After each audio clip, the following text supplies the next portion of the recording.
Au wanawake wamejawa na moyo wa ubaya.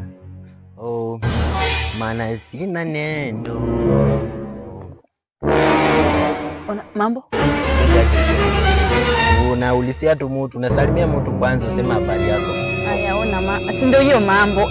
Kwani basi na basi sasa mambo ni mambo gani haya? Aya, habari yako basi. Salama sana buheru wako. Nilikuwa nimetumwa na nani na mama nani ule wa ile shamba lina nimetuma nikuje kwa shamba fulani hapa hivi na nimesahau ni gani. Excuse kwa nani? Kwa majina ninakwenda kwamba Simbili Sura Mbaya aka bwana Heartbreak Protector, ukipenda niite Mr. Shoti moja.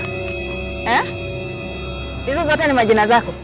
Mimi naongelea jina mzazi wako alikupea. Wewe sasa ni unyakungosia, unataka kunipoteza kabisa. Sasa nikienda nipotee kabisa niuliza nani nitasema nini? Narudia kwa mara ya mwisho. Hebu rudia.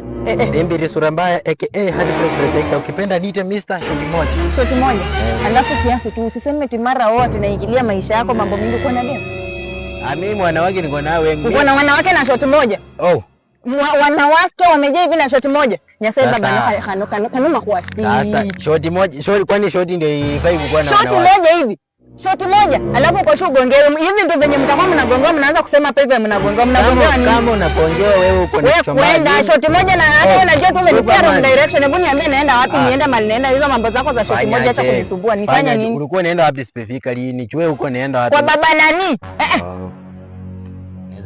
Twende unipega moja. Unikupea shoti moja? Twende unipega moja. Mimi nikupea shoti moja. Wewe mwanamke, sasa unataka direction ama utaki? Mimi nakupenda wanawake. Wala unapepetanga. Lakini unakuwa ni